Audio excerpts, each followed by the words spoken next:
Uma antologia de leituras das palavras de Deus Todo-Poderoso.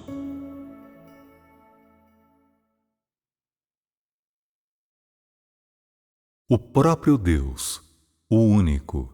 7.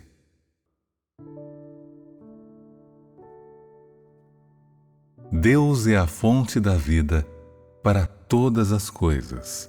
1. Qual é o propósito do nosso estudo sobre essas coisas? É para que as pessoas possam pesquisar as regras por trás da criação de Deus do universo? É para que as pessoas fiquem interessadas em astronomia e geografia? Não. Então qual é? É para que entendam os feitos de Deus. Nas ações de Deus, as pessoas podem confirmar e verificar que Ele é a fonte de vida para todas as coisas.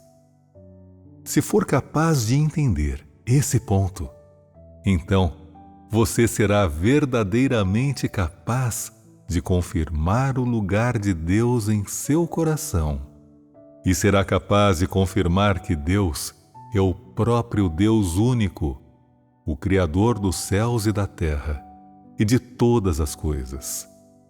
Então, conhecer as regras de todas as coisas e conhecer os feitos de Deus é proveitoso para o seu entendimento de Deus? Sim. Quão proveitoso é? Primeiramente, quando entende esses feitos de Deus, você ainda estaria interessado em astronomia e geografia? Você ainda teria o coração de um cético e duvidaria de que Deus é o Criador de todas as coisas? Você ainda teria o coração de um pesquisador e duvidaria de que Deus é o Criador de todas as coisas? Não.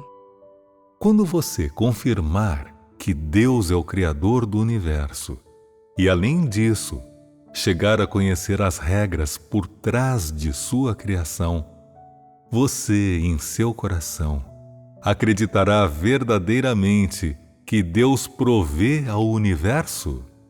Sim. Provê está apenas sendo dito para qualquer tipo de significado ou está sendo dito em uma circunstância especial? Que Deus proveja ao universo tem um significado e uma aplicação bastante amplos. Deus não só provê as pessoas de suas necessidades diárias de comida e bebida. Ele provê a humanidade de tudo que ela precisa, incluindo tudo que as pessoas veem e as coisas que não podem ser vistas. Deus sustenta, gerencia e governa o ambiente de vida de que a humanidade precisa. Qualquer que seja o ambiente de que a humanidade precise em qualquer estação do ano, Deus o preparou. Qualquer atmosfera ou temperatura que seja adequada à existência humana também está sob o controle de Deus, e nenhuma dessas regras ocorre por si só nem ao acaso. Elas são o resultado do governo de Deus e de seus feitos. O próprio Deus é a fonte de todas essas regras e é a fonte de vida para todas as coisas. Esse é um fato estabelecido e incontestável, quer você acredite nele ou não, quer o veja ou não, quer possa entendê-lo ou não. Sei que a grande maioria das pessoas só acredita no que Deus disse e fez na Bíblia e que Deus revelou seus feitos a uma pequena minoria para que as pessoas pudessem ver o valor de sua existência, compreender seu status e saber que ele existe de verdade. No entanto, para muitas outras pessoas, o fato de que Deus criou o universo e que Ele gerencia todas as coisas e as provê, parece vago ou ambíguo, e elas até mantêm uma atitude de dúvida. Esse tipo de atitude faz com que as pessoas acreditem de maneira consistente que as leis do mundo natural se formaram por si mesmas, que as mudanças, as transformações e os fenômenos do mundo natural e as próprias leis que governam a natureza surgiram por iniciativa própria. O que isso significa é que em sua mente as pessoas não conseguem imaginar como Deus criou e governa todas as coisas. Elas não conseguem entender como Deus gerencia todas as coisas e as provê. Por causa das limitações dessa premissa, as pessoas não acreditam na criação e no domínio de Deus sobre todas as coisas. E não acreditam que Ele é o provedor. E até os crentes estão simplesmente confinados à era da lei, à era da graça e à era do reino. Ou seja, os feitos de Deus, bem como sua provisão para a humanidade, são de alguma forma limitados a seu povo escolhido apenas. Isso é algo que de fato detesto ver e causa muita dor. Porque a humanidade desfruta de tudo que Deus traz, mas ao mesmo tempo nega tudo que Ele faz e tudo que lhe dá. As pessoas só acreditam que os céus e a terra e todas as coisas são governados pelas próprias regras naturais, pelas próprias leis naturais, e que estão sem um governante para controlá-los ou um governante para lhes prover e mantê-los. Mesmo se acreditar em Deus, você pode não acreditar que todas essas são suas ações. Essa é uma das áreas mais negligenciadas por todo e qualquer crente em Deus, por todos que aceitam a palavra de Deus e por todos que seguem a Deus. Assim, tão logo começo a debater algo que não se conecte com a Bíblia ou com a chamada terminologia espiritual, algumas pessoas ficam entediadas, cansadas ou até desconfortáveis. Parece que isso se tornou alheio às pessoas espirituais e às coisas espirituais. Isso é ruim. Quando se trata de conhecer os feitos de Deus, embora não mencionemos astronomia, geografia ou biologia, sabemos do senhorio de Deus sobre todas as coisas. Sabemos de sua provisão a todas as coisas e que Ele é a fonte de todas as coisas. Essa é uma tarefa crítica e que precisa ser estudada, entende? Nas duas histórias que acabei de contar, embora pudessem ter algum conteúdo incomum e possam ter sido contadas e expressadas a vocês de um jeito único, procurei, contudo, usar uma linguagem direta e um método simples para que vocês pudessem compreender e aceitar algo mais profundo. Esse foi o meu único objetivo.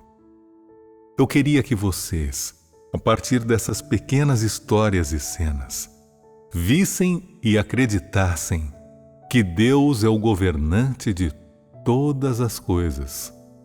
O objetivo de contar essas histórias é lhes permitir ver e conhecer os feitos infinitos de Deus dentro dos limites finitos de uma história. Quanto a quando vocês vão alcançar plenamente esse resultado em vocês, depende de suas experiências e de sua busca individual. Se você buscar a verdade e se buscar conhecer a Deus, essas coisas lhe servirão como um lembrete firme e forte. Elas vão permitir que você tenha uma percepção mais profunda, uma clareza em seu entendimento, e aos poucos você vai se aproximar dos feitos reais de Deus. Uma proximidade que será sem distância e sem erro. No entanto, se você não busca conhecer a Deus, então aquelas histórias que ouviram não lhes podem causar nenhum dano. Vocês podem simplesmente considerá-las histórias reais. Vocês entenderam algo dessas duas histórias? Em primeiro lugar, essas duas histórias estão separadas da nossa discussão anterior sobre a preocupação de Deus para com a humanidade. Existe uma conexão inevitável? Sim. Qual é a conexão? É que no bojo dessas histórias vemos os feitos de Deus e como Ele planeja e lida com tudo para a humanidade. É que tudo que Deus faz e todos os seus pensamentos são direcionados à existência da humanidade. Sim. O pensamento e a consideração diligentes de Deus para com a humanidade não são muito evidentes? A humanidade não precisa fazer nada.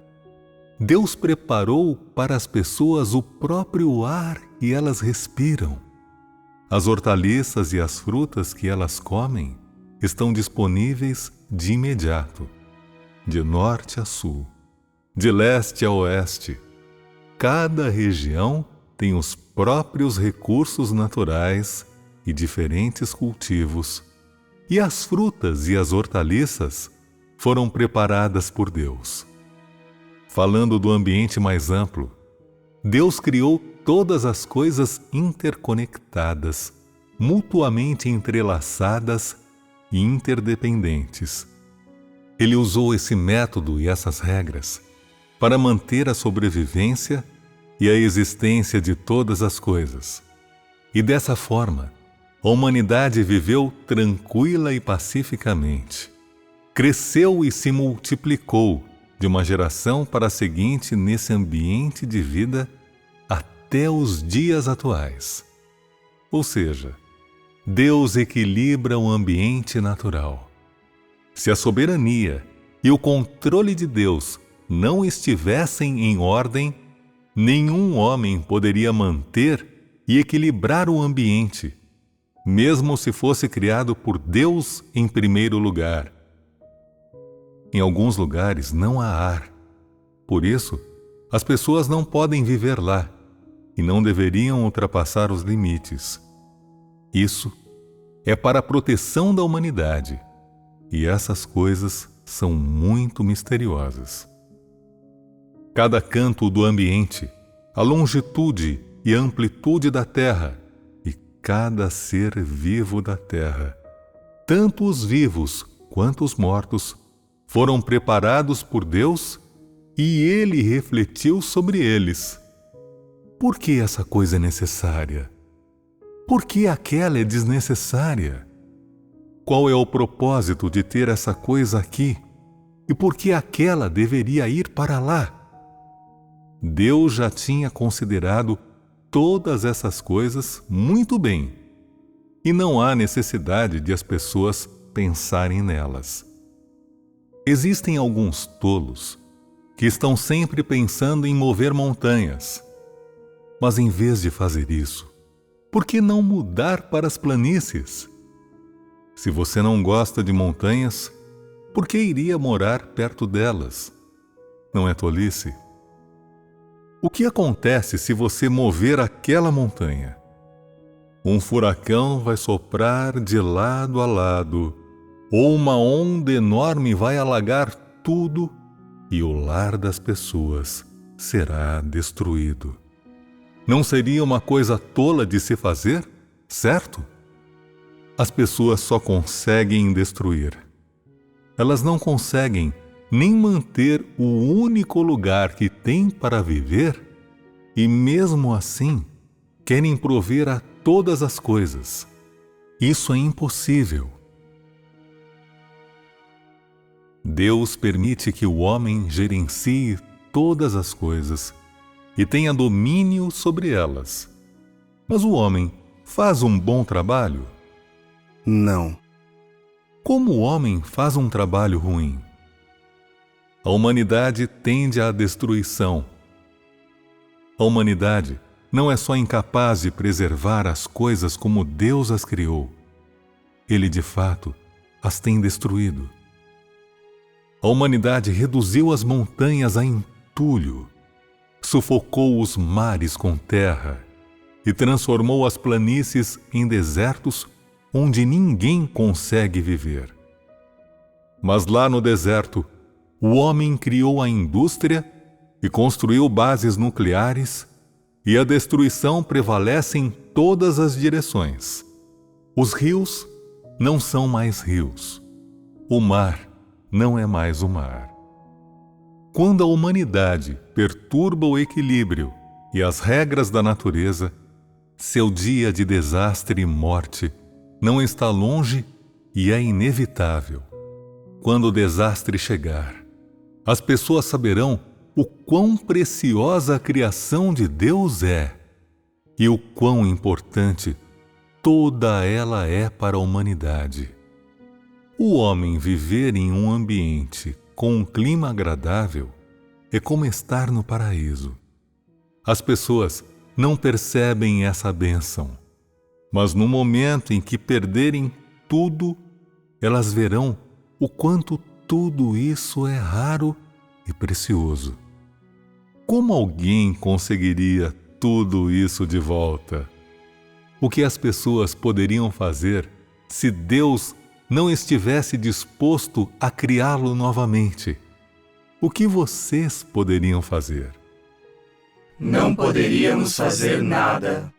Na verdade, há algo que vocês podem fazer que é muito simples, e quando eu lhes disser o que é, vocês vão saber de imediato que é viável. Por que o homem se encontrou nessa situação ambiental difícil hoje?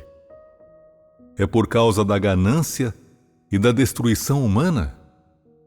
Se o homem parar essa destruição, o ambiente de vida não vai aos poucos se endireitar se Deus não faz nada. Se Deus não deseja mais fazer nada pela humanidade, ou seja, Ele não quer intervir, o melhor método seria a humanidade interromper essa destruição e voltar às coisas como elas eram. Pôr um fim a toda essa destruição significa interromper a pilhagem e a devastação das coisas que Deus criou. Isso permitirá que o ambiente onde o homem vive melhore aos poucos. Não fazer isso resultará em mais destruição do ambiente e só se tornará mais grave. Meu método é simples. Sim, é. É simples e viável, certo? Simples de fato e é viável para algumas pessoas. Mas é viável para a grande maioria das pessoas na Terra? Não é. Para vocês, pelo menos, é viável? Sim. De onde procede o sim de vocês? Alguém poderia dizer que ele envolve estabelecer uma base de entendimento sobre os feitos de Deus? Alguém poderia dizer que ele envolve agir de acordo com a regra e o plano de Deus? Sim. Existe um modo de mudar tudo isso, mas esse não é o tema que estamos discutindo agora. Deus é responsável por toda e qualquer vida humana e é responsável até o fim.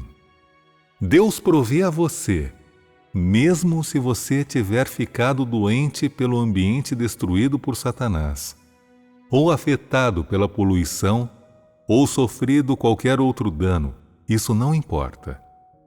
Deus provê a você e Ele deixará você continuar a viver. Vocês têm fé nisso? Sim. Deus não aceita a perda da vida humana levianamente. Vocês chegaram a sentir a importância de reconhecer Deus como a fonte de vida para todas as coisas? Sim, chegamos. Que sentimentos vocês têm? Prossigam, eu vou ouvir. No passado, nunca tínhamos pensado em relacionar as montanhas, o mar e os lagos com as ações de Deus. Hoje, pela comunicação de Deus, entendemos agora que essas sempre foram ações de Deus e que surgiram de sua sabedoria. E assim vemos que a criação de Deus de todas as coisas foi predestinada desde o início e todas contêm a boa vontade de Deus. Todas as coisas estão interconectadas e a humanidade é a beneficiária final. O que ouvimos hoje parece muito novo e original e sentimos como as ações de Deus são reais. Na realidade e em nossa vida diária, vemos verdadeiramente as coisas como elas são quando entramos em contato com as coisas vivas. Vocês veem isso verdadeiramente, certo? A provisão de Deus para a humanidade não se dá sem uma base sólida. Ele não declara só algumas palavras e pronto. Deus faz muito, até coisas que você não vê que Ele faz para seu benefício. O homem vive neste ambiente, neste universo que Deus criou. E nele, as pessoas e as outras coisas são interdependentes, como, por exemplo, o gás expelido pelas plantas que purifica o ar e beneficia as pessoas que o respiram. No entanto, algumas plantas são venenosas para as pessoas, mas não há outras plantas que são antídotos para elas. Essa é uma das maravilhas da criação de Deus. Não debatemos esse assunto hoje, mas discutimos basicamente a interdependência do homem e das outras coisas, como o homem não pode viver sem as outras coisas. Qual é a importância da criação de Deus de todas as coisas?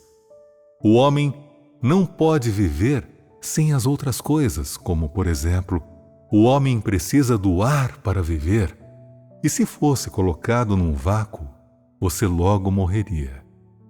Esse é um princípio muito básico para permitir que você veja que o homem precisa das outras coisas. Então, que tipo de atitude o homem deveria ter em relação a todas as coisas? Estimá-las. Estimá-las, protegê-las, fazer um uso eficiente delas, não as destruir, não as desperdiçar e não as mudar por um capricho, pois todas as coisas provêm de Deus e são providas à humanidade, e a humanidade precisa tratá-las conscienciosamente. Hoje, discutimos esses dois temas e vocês podem ir embora e pensar bem neles.